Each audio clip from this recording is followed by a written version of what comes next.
ঠাকুর শ্রী শ্রী সীতারামদাস ওঙ্কার নাথদেব তার নামামৃত লহরীতে লিখেছেন, বলছেন বৈষ্ণব পরমহংস শ্রী মাধব দাসের ব্যাপারে। বৈষ্ণব পরমহংস ছিলেন মাধব দাস, তার ব্যাপারে ঠাকুর উল্লেখ করছেন শ্রী শ্রী ওঙ্কারনাথ রচনাবলীতে। বলছেন মাধব দাসের প্রধান উপদেশ ছিল সদা সর্বদা নাম জপ করিবে। তিনি বলিতেন, জপ ভজন পুছে কই, হরিকে ভজ সে হরিকে হই।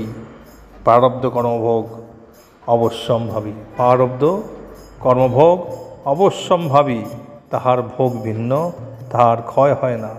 সকলকেই প্রারব্ধ অনুসারে কর্ম করিতে হয়।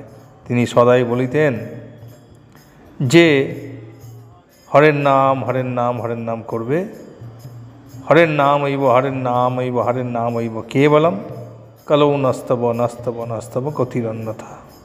কলিতে হরির নাম ছাড়া আর কোনো গতি নেই। তার উপদেশ ছিল শ্রীরাম নাম শ্রী হরিনাম, এই আমাদের জীবন, কলিতে নাম ভিন্ন কোনো গতি নেই। এইবারে আসি তার ইম্পর্ট্যান্ট একটা উপদেশে। তিনি বলেছেন প্রত্যুষে 4টে থেকে 7টা অবধি 3 ঘন্টা এবং সায়ংকালে 3টে থেকে 6টা অবধি 3 ঘন্টা, এই 6 ঘন্টা যেমন অবস্থায় থাকো না কেন, জপ ধ্যান প্রাণায়াম প্রভৃতি নিজ সাধন প্রণালী ও গুরুর উপদেশ মতো নির্জনে ও গোপনে আত্মচিন্তা ও ক্রিয়াদি করিতে হয়। এই উপদেশ তিনি সকলকেই দিতেন। 6 ঘন্টা করিয়া ভগবত চিন্তা করা সকলের কর্তব্য। তাহলে আপনারা শুনলেন, জানলেন, এইভাবেই আপনাদের জীবন আবার কাটিয়ে তুলুন, এভাবেই জীবন চালান।